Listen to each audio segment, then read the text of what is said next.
Our next topic involves an application of cryptography that probably most people have used before, and that's file encryption. Now, for the purposes of the CEH exam, you probably won't need to know too much about it, but it may ask you about certain tools that you could use and different methods of encrypting files. So let's go ahead and take a look at file encryption now.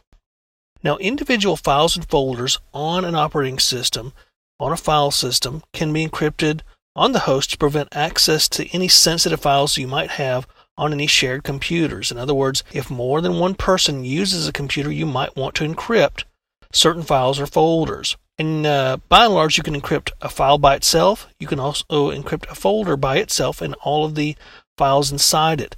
There are also ways, using something like TrueCrypt, for example, that you can create a virtual drive that's basically created from a folder or a huge file, and it encrypts the contents of that entire folder. And then as it's encrypted, it just looks like a giant file on your drive that's encrypted. And then when you mount that drive, in other words, you decrypt it, it assumes the form of another drive letter. And I'll show you how TrueCrypt does that in a moment. Some examples of some popular file and folder encryption programs includes the popular Microsoft EFS that's been around for probably several years, all the way from Windows 2000 and beyond, and it had some issues when it first came out, and those issues have slowly been fixed, and it's actually not a bad way to encrypt files and folders on a Windows box these days, especially on newer versions of Windows such as Windows 7 and 8. There's also an open source program called TrueCrypt that I'll demonstrate for you in a moment that basically creates virtual drives or volumes. There's also several examples out there of proprietary software that's included on USB sticks that you might purchase that can encrypt the folder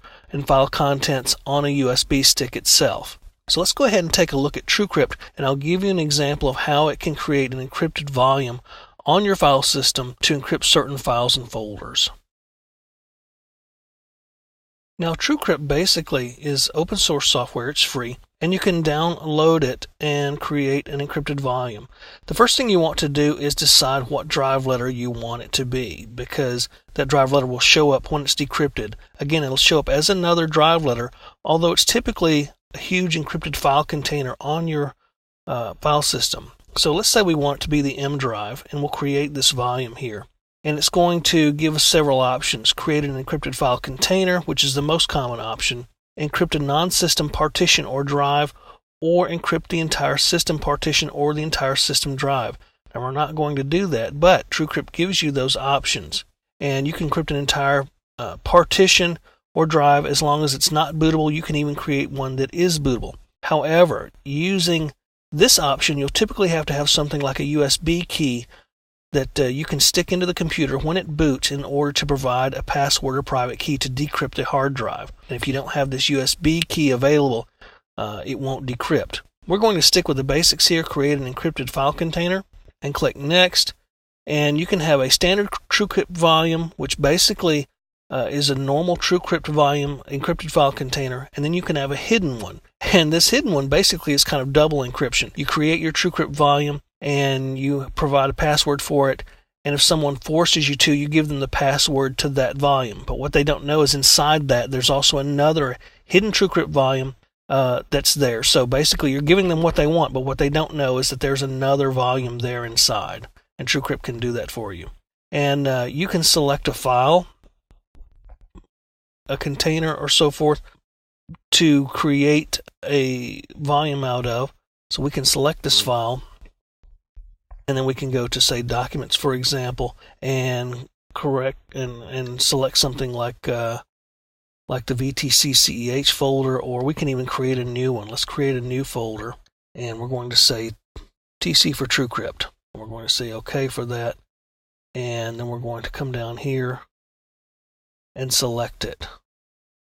We'll say Open and Save, and we're going to create a file called TC. We'll call that our encrypted folder there in File. So we say Next.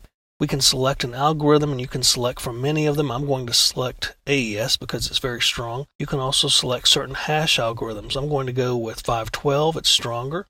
Click Next. And how big do I want this to be? I'm just going to say 5 meg just for an example here. And you can select kilobytes or gigabytes, obviously. I'm going to select Next here, and I'm going to give it the password I want it to have. And obviously the stronger the password, the better the encryption, the better the strength. So use a complex password here. You can also use a key file too if you have a public-private key pair. We're going to stick with our short password. That's 10 digits, by the way. And then it's going to create the volume. It's going to ask you to move the mouse around to create a random pool for it to derive the key from. And it's going to let you select the file system and the cluster size. And you can choose a dynamic one if you want. So I'm going to say format, and it has successfully created the volume. We click next here, and we are done. So let's click cancel here. And now we can mount the M drive. So let's go and select our file to mount. And what we're looking for is the TC folder here. And this is a simple file that can't be read by anything unless it's mounted. So we're going to mount all of them. And it's going to ask us for our password. We're going to put that in. And then it's mounted as the M drive. And now we can put things into this drive the way we would use any other drive. And when we dismount it, which is recommended using TrueCrypt, it's just an encrypted file that no one can read. So that's basically TrueCrypt and how to use it to create an encrypted file container that's mountable as a drive on your system.